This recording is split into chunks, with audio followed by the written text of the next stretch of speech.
राधे राधे, जय श्री कृष्ण, हर हर महादेव। आज के सत्संग में आप सभी का स्वागत है, अभिनंदन है। आज के सत्संग में हमें सुख कैसे मिले इस पर भगवत चर्चा करेंगे, अर्थात मनुष्य के सुखी होने का सूत्र क्या है इस पर विचार करेंगे। तो सबसे पहले सुख और दुख क्या है ये समझ लेते हैं। जो मन इंद्रियों के अनुकूल जान पड़ता है वह सुख है, और जो प्रतिकूल प्रतीत होता है वह दुख है। यह है सुख दुख की साधारण मनुष्य द्वारा की गई परिभाषा। अर्थात अनुकूलता का नाम सुख है और प्रतिकूलता का नाम दुख है। यह साधारण परिभाषा है जो हम संसारी लोग समझते हैं, किंतु भगवत ज्ञान के अनुसार सुख क्या है? जो असीमित और अनंत है वही सच्चे सुख का उद्गम स्थल है। अर्थात असीम और अनंत कौन है? परमात्मा, परमेश्वर। परमात्मा ही अनंत हैं, असीमित हैं, उनकी कोई सीमा नहीं है। वो सृष्टि से पहले भी थे और सृष्टि के बाद भी रहेंगे, इसलिए वो असीमित हैं, वो अनंत हैं। उन्होंने स्वयं अनंत सृष्टियों की रचना की है, इसीलिए वो अनंत हैं। हरि अनंत, हरि कथा अनंता, हरि को अनंत बताया गया है। तो वह चिरकालीन आनंद देता है और दुख से हमें सदा के लिए छुटकारा दिलाता है। कौन? परमेश्वर, परमात्मा।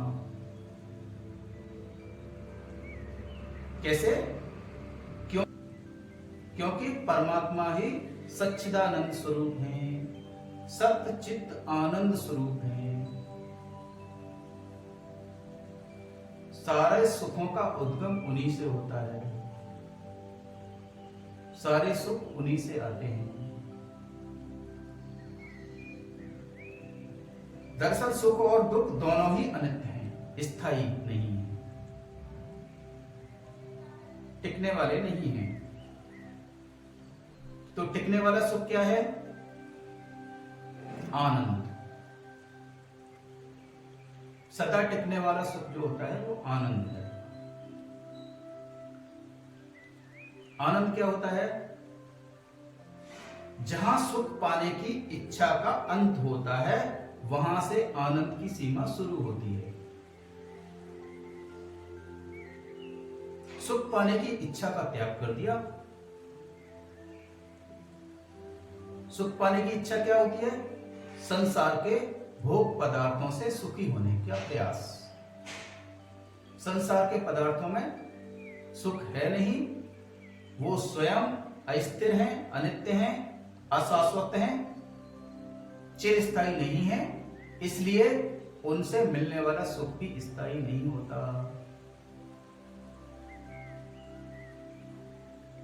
तो ज्ञान से समझकर जहां हम संसार से सुख पाने की इच्छा का त्याग कर देते हैं वहीं से आनंद की शुरुआत होती है, वहीं से आनंद की शुरुआत होती है। अर्थात जैसे ही संसार के अनित्य सुख भोगों का त्याग करते हैं वैसे ही आत्मा का आनंद उदय होने लगता है। हम आत्म सुख या आत्मानंद का अनुभव करने लगते हैं। अनित्य सुखों को छोड़ दिया, ना टिकने वाले सुखों को छोड़ दिया, तो टिकने वाला आनंद शुरू हो गया, टिकने वाला सुख आने लगा, आत्मा का सुख आने लगा। जीवन के शाश्वत मूल को जान लें तो सदा सदा के लिए सुखी हो सकते हैं। जीवन का शाश्वत मूल्य समझ लें। जीवन में शाश्वत क्या है? शाश्वत का अर्थ है चिरस्थायी, जो टिकने वाला हो, जो सदा रहने वाला हो। शाश्वत सत्य होता है ना, चिरस्थायी सत्य, जो हमेशा सत्य है, जो आज भी है, कल भी रहेगा और आज से पहले भी था। ऐसे ही शाश्वत आनंद, शाश्वत सुख क्या है? जो जीव से पहले भी है, जीव के साथ भी है और जीव के बाद भी रहेगा।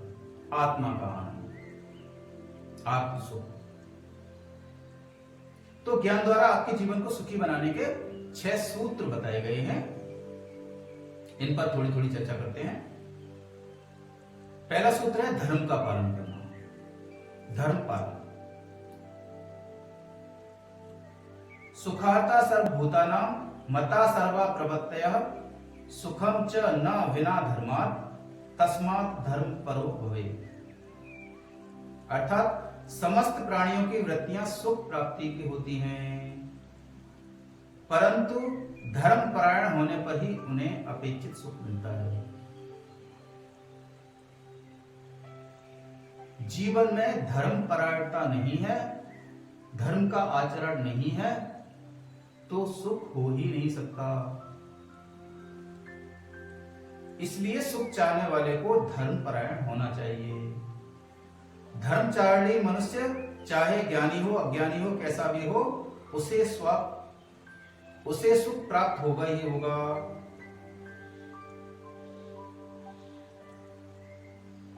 कैसे? धर्म का आचरण करेंगे तो धर्म संगत व्यवहार करेंगे। धर्म संगत व्यवहार करने से हमारा दुखद प्रारब्ध बनेगा ही नहीं। हमारे सभी धर्मपरायण कर्मों का जो कर्मफल होगा वो सुखद होगा। इसलिए जीवन में प्रतिकूलताएं या दुख आएंगे ही नहीं। तो धर्मपरायण कैसे होना चाहिए, संक्षेप में समझते हैं। पहला है किसी के प्रति ईर्ष्या द्वेष की भावना ना रखना, ये पहला आचरण है। दूसरा, किसी की धन संपत्ति, स्त्री आदि के हरण का विचार ना करना। तीसरा है सभी एक ही ईश्वर की संतान है, ऐसा मानकर ऊंच नीच की अज्ञानता का त्याग करना। ऊंच नीच का भेद नहीं रखना। सभी एक ही परमेश्वर की संतान हैं, ऐसा विचार पक्का करना चाहिए।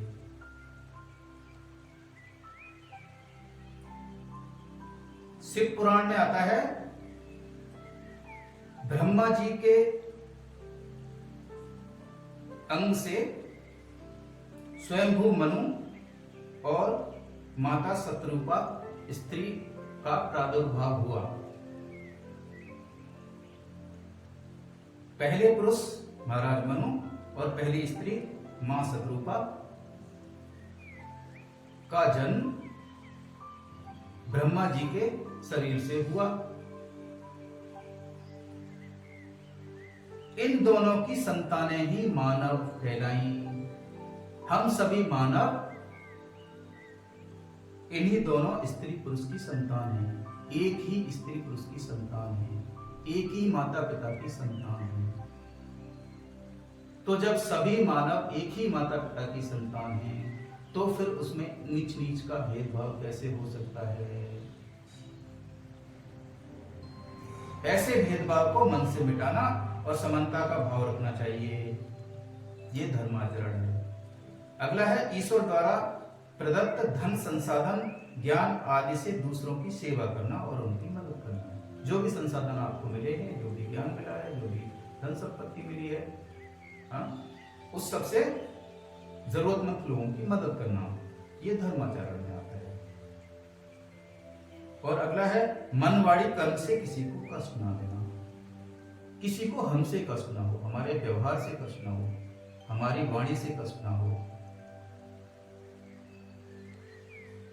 ऐसा सुनिश्चित करें, तो ये धर्म का पालन है, धर्म के पालन की श्रेणी में आता है।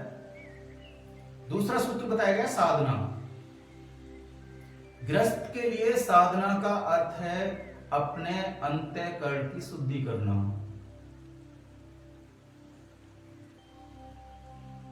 साधना का अर्थ ये नहीं कि आप तप करें, आप जंगलों में जाएं, आप ध्यान लगाएं, योग करें, ये सब सन्यासियों के लिए है। गृहस्थ के लिए साधना का अर्थ है अपने अंतःकरण की शुद्धि करें। अंतःकरण में जो मलिन विचार पड़े हैं, अशुद्ध आचरण पड़ा है, संसार के भोगों की भोग वृत्ति पड़ी है, उनको हटा दें। इसी शुद्धिकरण की प्रक्रिया को साधना कहते हैं।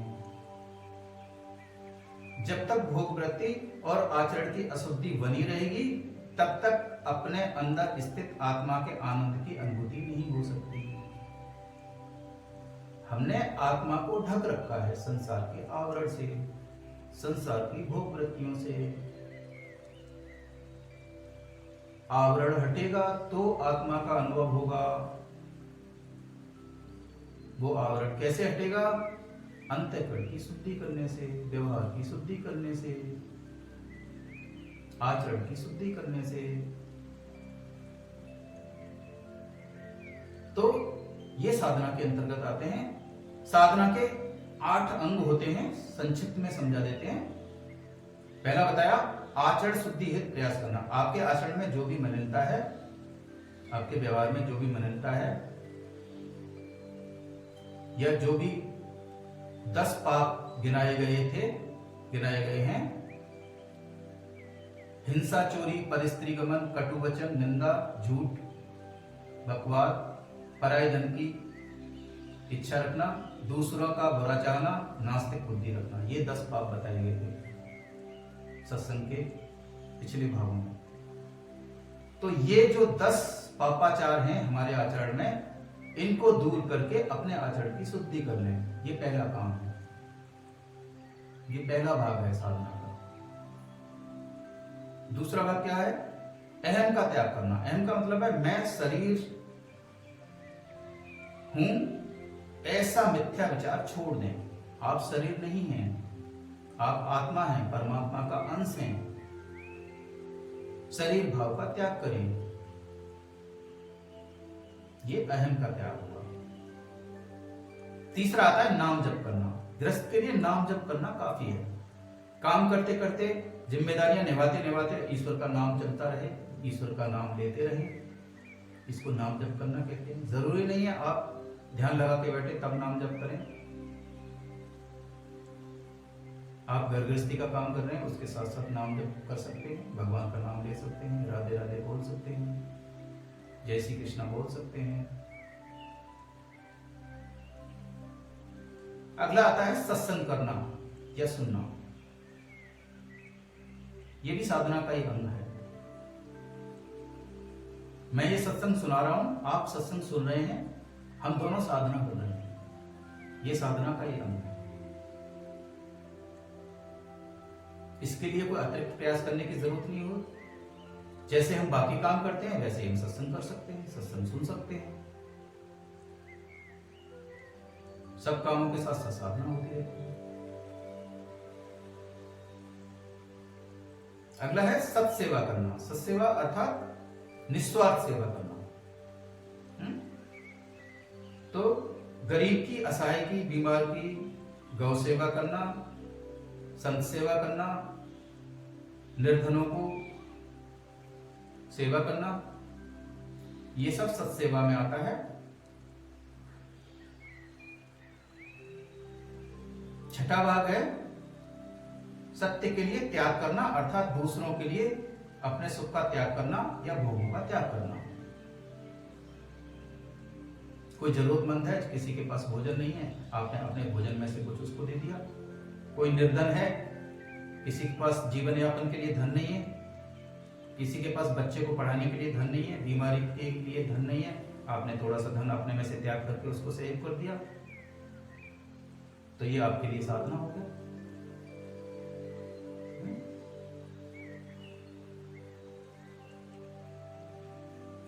अगला है भाव जागृति के लिए प्रयास करना, अर्थात भगवत भाव जागे, इसके लिए स्वयं ध्यान मनन चिंतन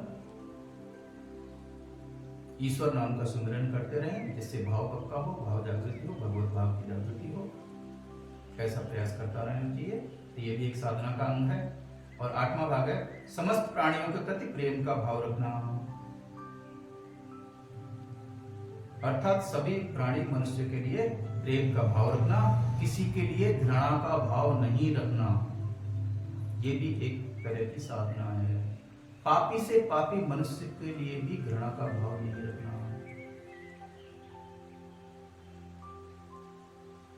वो पाप कर रहा है, ठीक है, उसका अपना कर्म स्वभाव है। आप चाहें तो उसका मार्गदर्शन कर दीजिए, भाई ये धर्म संगत नहीं है, ये शास्त्र संगत नहीं है व्यवहार, इसको छोड़ दो। अगर वो छोड़ता है ठीक, नहीं छोड़ता है तो उसके कर्म फल उसके सामने आएंगे। आप उसको दोषी मान के घृणा करें तो आप अपने कर्म बनाएंगे। तो ये 8 साधना के अंग बताए गए हैं जो आप दैनिक जीवन में अपना सकते हैं और अपनी साधना को आगे बढ़ा सकते हैं। तीसरा सूत्र बताया गया संत सानिध्य।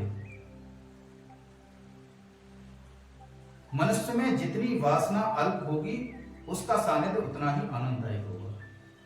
बच्चा देखा है ना, छोटा बच्चा होता है, उसमें वासना का लेस मात्र भी नहीं है। उसके साथ आप थोड़ी देर बात करते हैं, थोड़ी देर खेलते हैं, आप अपनी सारे दुख तकलीफ परेशानियां भूल जाते हैं। कितना आनंद का अनुभव होता है उसके सानिध्य में आपको, क्योंकि वो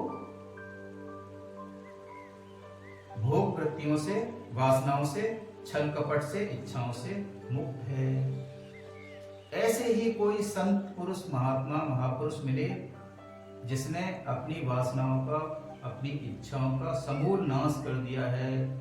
ऐसे संतों के सानिध्य में बैठने से, उनका दर्शन करने से, उनकी वाणी सुनने से आपको अथाह आनंद की प्राप्ति होगी। तो ये भी एक सूत्र है, इसको भी आप जीवन में अपना सकते हैं। 14वां सूत्र आता है सुख पाने की इच्छा का त्याग करना। संसार की चीजों से आप सुखी हो जाएंगे, सुख प्राप्त कर लेंगे, ऐसी इच्छा का त्याग कर लीजिए। जीवन में हम जितना अधिक भौतिक सुखों का त्याग करेंगे उतना ही हमारे लिए दुख की मात्रा घटेगी और साथ ही आध्यात्मिक सुख अर्थात आनंद की मात्रा बढ़ेगी। संसार में जितनी भी भौतिक सुख हैं वो सब दुखों का कारण है, दुखों का हेतु है। संसार के किसी भी पदार्थ में स्थायी सुख है नहीं। आज जिनकी अनुकूलता से, जिनकी प्राप्ति से आपको सुख का अनुभव हो रहा है, कल को वो सब पदार्थ आपके दुख का कारण बनेंगे।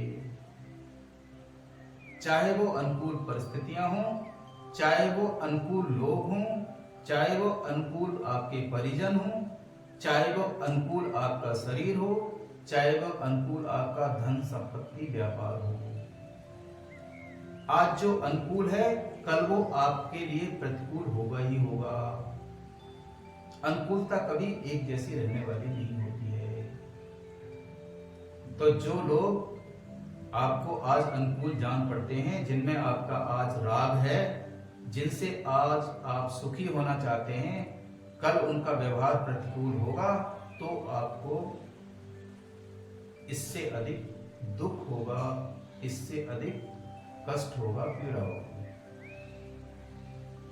अर्थात संसार के जिन जिन चीजों से हम सुख लेने की इच्छा रखते हैं या सुख लेना चाहते हैं, वो सभी कल हमारे दुखों का कारण बनते हैं। इसलिए कहा गया है प्रापणात् सर्व भोगानां परित्यागो विशेषते, अर्थात सभी भोगों के उपयोग की अपेक्षा उनका त्याग विशेष महत्वपूर्ण है। पदार्थों का भोग महत्वपूर्ण नहीं है, उनका त्याग महत्वपूर्ण है। संसार के विषय भोग क्या है? एक एडिक्शन है, एक नशा है। नशे में क्या होता है? नशे के भोग में तत्कालिक सुख होता है, तदुपरांत बहुत दुख होता है। जैसे कोई नशे का आदी हो, उसने कोई नशा किया, थोड़ी देर उसको बड़ी फुर्ती सी आएगी, शक्ति का एहसास होगा, आंखें खुल जाएंगी, ऊर्जा का आवाज होता है। लेकिन जब वो नशा उतरता है 1 घंटे में, आधा घंटे में, कुछ समय में, तो उसकी आंखें बंद हो जाती हैं, उसका चलना मुश्किल हो जाता है, उसको चक्कर आने लगते हैं, उसको नशे की फिर से आवश्यकता महसूस होने लगती है। तो इसका कालांतर में क्या हुआ? नुकसान हुआ, हानि हुई, इससे लाभ कुछ भी नहीं हुआ। तत्कालिक सुख आपको क्षणिक दिखाई दिया, लेकिन कालांतर में उसका दुख ही दुख है,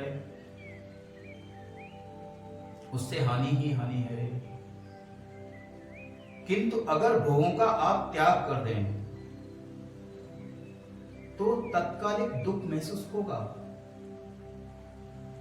जैसे कोई एडिक्टेड, कोई भी नशा करने वाला व्यक्ति अगर नशा छोड़ दे तो थोड़ी देर, 1 दिन, 2 दिन, 4 दिन छटपटाहट होगी, लेकिन जो नशे का दीर्घकालिक नुकसान था, उसका शरीर खराब हो रहा था, उसकी किडनी खराब हो रही, उसके फेफड़े खराब हो रहे, उसका पूरा शरीर गल रहा, इस नुकसान से बच सकता है।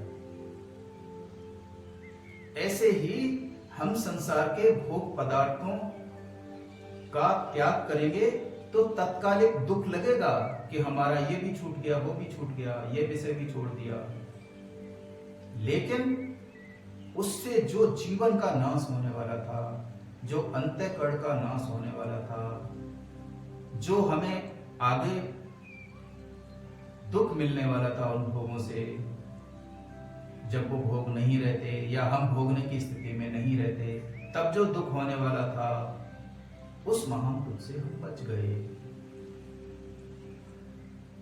और सबसे बड़ा आध्यात्मिक लाभ यह हुआ कि हम जब संसार के भोगों से भोग वृत्ति हटाते हैं तो हमें आध्यात्मिक वृत्ति में चलने की राह मिलती है, आध्यात्मिक सुख का रास्ता मिलता है, आध्यात्मिक सुख की तरफ, आत्म सुख की तरफ हम चलना शुरू करते हैं।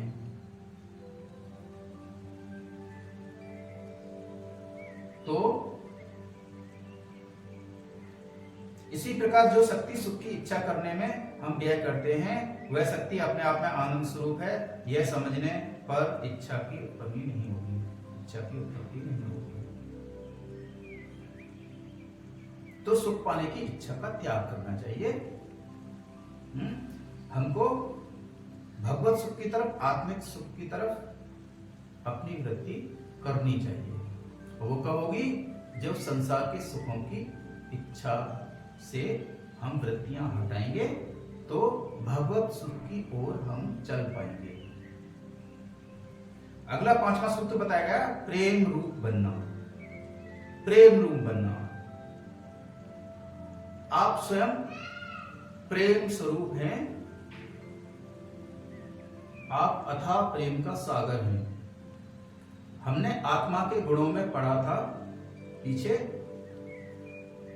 उन 7 गुणों में से एक गुण था प्रेम। 7 गुण कौन कौन से थे?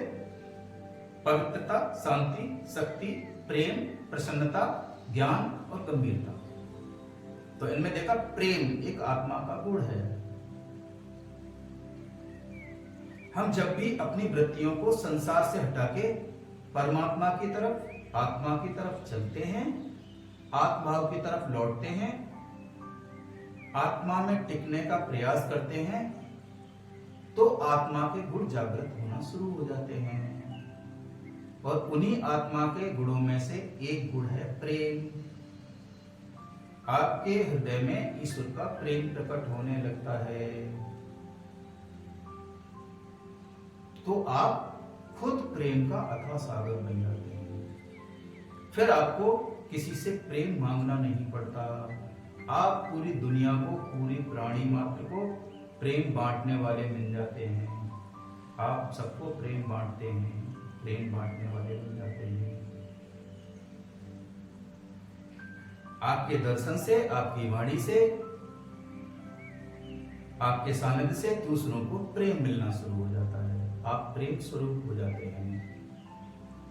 तो ये 5वां सूत्र था, प्रेम रूप बनना। ये आत्मभाव में स्थित होने से आता है। और छठा है अहम भाव नष्ट करना। अहम भाव का अर्थ है अपना देह भाव मिटाना। मैं शरीर हूं, आत्मा नहीं हूं, ये देह भाव है। अपने आप को शरीर समझना, देह समझना, ये देह भाव है, अहम भाव है ये। इसको नष्ट करना होता है। और मैं आत्मा हूं, आत्मस्वरूप हूं, परमात्मा का अंश हूं, इसलिए मैं आत्मस्वरूप हूं, यह भाव पक्का करना होता है। यदि हम शरीर भाव को मिटाकर आत्म भाव में टिक जाएं तो आत्मा का आनंद मिलने लगेगा। जैसे ही आप आत्म भाव में लौटेंगे, आत्मा के गुण प्रकट होने लगेंगे। भाई, आत्मा का सुख क्या है? जहां शांति है, प्रेम है, प्रसन्नता है, ज्ञान है, वहां सुख है। आत्मा के 4 गुण हैं ये। 7 गुणों में से 4 गुण तो यही हो गए। आपको शांति मिलना शुरू हो गया, आपको आपके अंदर प्रेम प्रकट होना शुरू हो गया, आपके अंदर प्रसन्नता आ गई, हैप्पीनेस आ गई, और आपके अंदर ज्ञान आ गया। तो दुख का कोई कारण बचा ही नहीं। इन चारों अवयवों को मिलाकर ही तो सुख बनता है। शांति, प्रेम, प्रसन्नता और ज्ञान, ये 4 चीजें मिला दो तो सुख बन गया। स्थायी सुख इसी को बोलते हैं। तो ये कहां से आ गया? जैसे ही हमने देह भाव मिटाया, हम आत्म भाव में लौटे, सेल्फ में लौटे। तो जैसे ही सेल्फ में रेस्ट करेंगे, आत्मा में रेस्ट करेंगे, तो हमारे आत्मा के गुण प्रकट होना शुरू हो जाएंगे। तो आत्मा के गुणों से क्या होगा? प्रसन्नता आएगी, शांति आएगी, प्रेम आएगा। इन सबको मिला के क्या होगा? इन सबको मिला के सुख होगा। तो हमने जाना कि सुख का उपाय चिन्मय परमात्मा की प्राप्ति का लक्ष्य और धर्म तथा न्याय का आचरण है। ये हमने जाना कि सुख की प्राप्ति का क्या उपाय है? चिन्मय परमात्मा की प्राप्ति का लक्ष्य करना, धर्म तथा न्याय का आचरण करना। यही सूत्र हुआ सुख का। जब हमारा आचरण धर्मयुक्त होगा और जब हम न्याय से प्राप्त अपने हक के अतिरिक्त कुछ और ग्रहण करने की इच्छा नहीं करेंगे, तभी असली सुख की प्राप्ति होगी। न्याययुक्त, धर्मयुक्त तरीके से जीवन यापन के लिए जो मिलता है वो पर्याप्त है। इसके अतिरिक्त हमें कुछ और नहीं चाहिए। बाकी का जो समय और जीवन है उसको भगवत प्राप्ति में लगाएंगे, भगवान में टिकने में लगाएंगे, आत्मा में टिकने में लगाएंगे, सेल्फ में टिकने में लगाएंगे, तो आत्मा के गुण प्रकट होंगे। इससे हम चिरस्थायी सुख की ओर चल पड़ेंगे, भगवत सुख की ओर चल पड़ेंगे। हमारा मन ज्यों-ज्यों जड़ पदार्थों से हटता जाएगा, त्यों-त्यों वह चेतन परमात्मा की ओर लगने लगेगा। संसार में 2 ही चीज हैं, एक जड़, दूसरा चेतन। हमने अपने आप को जड़ में फंसाया हुआ है, जड़ पदार्थों में वृत्ति की हुई है, उनसे सुख लेने में उलझे हुए हैं। जो चेतन है उसकी तरफ दृष्टि है नहीं। तो जड़ से हमारी वृत्तियां हटेंगी, जड़ चीजों की नश्वरता समझ में आएगी, उनसे हम अपने मन बुद्धि चित्त को हटाएंगे, तो चेतन की तरफ जाएगा। चेतन को हमने जड़ चीजों से ढका हुआ है, जड़ चीजों में महत्व बुद्धि है,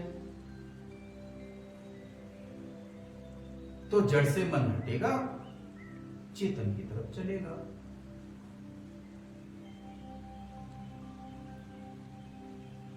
जड़ की ओर से दृष्टि हटने पर वह चेतन की ओर स्वतः ही हो जाएगी। तब हमारी जो मूल धारणा थी कि इन पदार्थों में सुख है, वह मिटने जाएगी। वह चेतन परमात्मा बोध स्वरूप और आनंद स्वरूप है, ये समझकर उसकी ओर लक्ष्य दृढ़ हो जाएगा और जीवन स्वयं ही ज्ञानवान और आनंद स्वरूप हो जाएगा। जड़ से वृत्तियां हटने के कारण चेतन की तरफ हमारा भाव बनेगा और वही चेतन परमात्मा ज्ञान स्वरूप है, बोध स्वरूप है, आनंद स्वरूप है, ये समझकर अपना लक्ष्य दृढ़ करेंगे, मजबूत करेंगे कि हमको परमात्मा के मार्ग पर चलना है, परमात्मा में ही टिकना है। ऐसा करने से हमको ज्ञान और आनंद प्राप्त होना शुरू होगा। उस स्थिति में ऐसे पुरुष के दर्शन, वाणी और सानिध्य से दूसरे जीवों को भी सुख पहुंचेगा। तो ऐसे महापुरुष जो ज्ञान में टिके हुए हैं, आनंद में, भगवत आनंद में टिके हुए हैं, आत्मा आनंद में टिके हुए हैं, ऐसे महापुरुषों की वाणी से, उनके दर्शन से, उनके सानिध्य से दूसरे जीवों को भी, दूसरे मनुष्यों को भी सुख पहुंचता है और स्वयं तो सुखी होते ही हैं, इसमें कहना ही क्या। तो जो लोग धन संपत्ति को महत्व देकर संसार के भोग पदार्थों से सुख पाना चाहते हैं, वे भूल करते हैं। जड़ को महत्व देने से उनके द्वारा अधर्म होगा और अधर्म का आचरण करने से कभी कोई सुखी नहीं हो सकता। जड़ को महत्व देने से अधर्म होता है, सारा खेल इसी का है। हमने धन को महत्व दे दिया, अब महत्व बुद्धि धन में है, तो धन कैसे दिया है फिर? जिसको लाखों रुपए तनख्वाह मिलती है, धर्म से आता है लाखों रुपए, फिर भी वो हजारों रुपए की रिश्वत लेता है, अधर्म से कमाता है, अधर्म की कमाई करता है, पाप की कमाई करता है, फिर कर्म बनते हैं, तो पापाचरण हुआ। ऐसे ही किसी की महत्व बुद्धि स्त्री में है, स्त्री सुख में है, तो स्त्री फिर कैसे भी मिले, चाहे अपनी स्त्री हो, चाहे पराई स्त्री हो, चाहे कोई और स्त्री हो। महत्व बुद्धि स्त्री सुख में गई तो पापाचार होगा, धन का आचरण तो होगा नहीं। तो इसलिए कहा गया है कि जड़ को महत्व देने से अधर्म का आचरण होगा, अधर्म होगा ही होगा। जड़ को महत्व ना दें। प्रारब्ध के अनुसार जो जीविकोपार्जन का साधन आपको मिला है, धर्मयुक्त साधन से जितना धन आप कमा सकते हैं, धर्म आचरण से जो स्त्री, जो पुरुष, जो संतान आपको मिली है, उसके साथ जीवन यापन करके अपना जीवन भगवत मार्ग की ओर ले जाएं। स्त्री पुरुष का संग, स्त्री पुरुष का साथ काम विकार को समझकर छोड़ देने के लिए है। काम विकार में सुख नहीं है, ऐसा समझकर अपनी वृत्तियों को भगवत मार्ग में ले जाएं, भगवत मार्ग पर चलने का प्रयास करें। इसके लिए स्त्री पुरुष का साथ बनाया गया है, ना कि स्त्री पुरुष में काम भाव रखे या पुरुष स्त्री में काम भाव रखे और अपना पूरा जीवन काम विकारों में मिटा दे। इसके लिए स्त्री पुरुष नहीं बने हैं।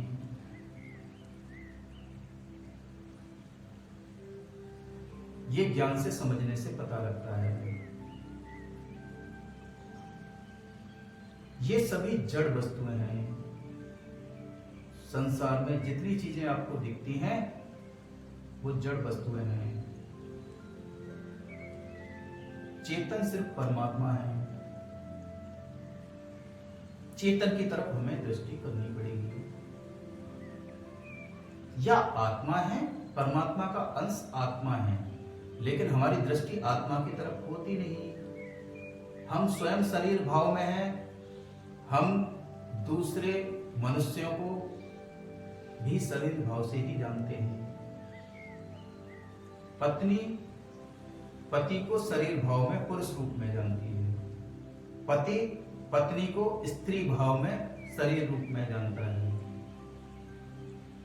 अगर स्त्री पुरुष को आत्म भाव से देखे, आत्मा के रूप में देखे, और पुरुष पत्नी को आत्म भाव से देखे, उसके अंदर उपस्थित ईश्वर की आत्मा को देखे, आत्म भाव में देखे, ये स्वयं भी आत्मा है, मैं भी आत्मा हूं, इस भाव से देखे, तो वहां पर काम विकार का समापन हो जाएगा, खत्म हो जाएगा।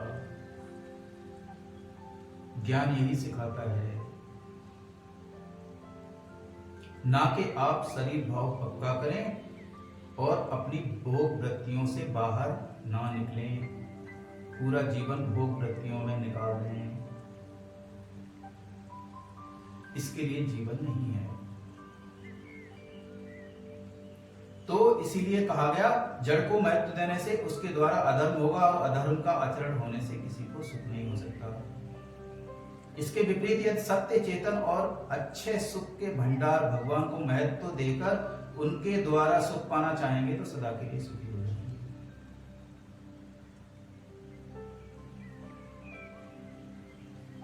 चेतन और अच्छे सुख देने वाले भगवान परमात्मा, सच्चिदानंद स्वरूप, सच्चित आनंद स्वरूप परमात्मा को अगर महत्व देंगे, जड़ का महत्व खत्म करेंगे, चेतन को महत्व देंगे, तो चिरस्थायी आनंद परमात्मा के आनंद में हमेशा के लिए टिक जाएंगे। इसलिए हमें परमात्मा की प्राप्ति का ही लक्ष्य बनाना चाहिए और संसारिक पदार्थों की लालसा का त्याग कर देना चाहिए। साथ ही तत्परता से भगवान के चिंतन में लग जाना चाहिए। उसके चिंतन में सहायक सक्त शास्त्रों का अध्ययन, संतों का संग, परमात्मा की स्तुति प्रार्थना तथा निरंतर नाम जप आदि साधन निष्काम भाव से करते रहना। तो क्या करें? परमात्मा की प्राप्ति को लक्ष्य बनाएं, पदार्थों की लालसा का त्याग करें, संसार के भोगों का त्याग करें और तत्परता से भगवान के चिंतन में, उनके भजन में, शास्त्रों के अध्ययन में, सत्संग के सुनने में, ज्ञान के मनन में, चिंतन में अपने जीवन को लगाएं और निरंतर नाम जप और साधन करते रहें। कहा गया है, गुप्त अकाय निरंतर ध्यान सहित सानंद, आदर जुत जप से तुरंत पावत परमानंद। अतः कलयुग में जो गुप्त रूप से निष्काम भाव पूर्वक निरंतर ध्यान सहित आनंद और आदर से केवल परमात्मा के नाम का जप करता है, उसे परमानंद स्वरूप परमात्मा की प्राप्ति शीघ्र और सहज हो जाती है। कलयुग में नाम जप का बहुत महत्व है। गुप्त रूप से दिखवा करने की जरूरत नहीं है। आप गुप्त रूप से नाम जप करिए, भगवान का नाम लेते रहिए, निष्काम भाव से भगवान की सेवा करते रहिए, आदर से परमात्मा को याद करते रहिए, तो शीघ्र ही आपको परमात्मा की प्राप्ति हो जाएगी। परमात्मा में शीघ्र ही आप टिक जाएंगे। परमात्मा से आपका साक्षात्कार सहज हो जाएगा। इसके लिए कोई अलग से तप करने की जरूरत नहीं पड़ेगी।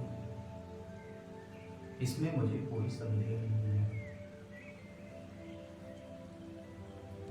आपने आज का सत्संग ध्यानपूर्वक सुना, इसके लिए बहुत बहुत साधुवाद। आज के सत्संग को दूसरे तक अवश्य पहुंचाएं। यदि आपका कोई प्रश्न हो तो दिए गए कॉन्टैक्ट डिटेल्स पर संपर्क कर सकते हैं। ऐसे ही भगवत सत्संग सुनते रहें और ज्ञान का लाभ लेते रहें। आपका जीवन भगवत बने, सुखमय बने, आनंदमय बने, ऐसी मेरी प्रार्थना है। आप सभी को राधे राधे, जय श्री कृष्ण, हर हर।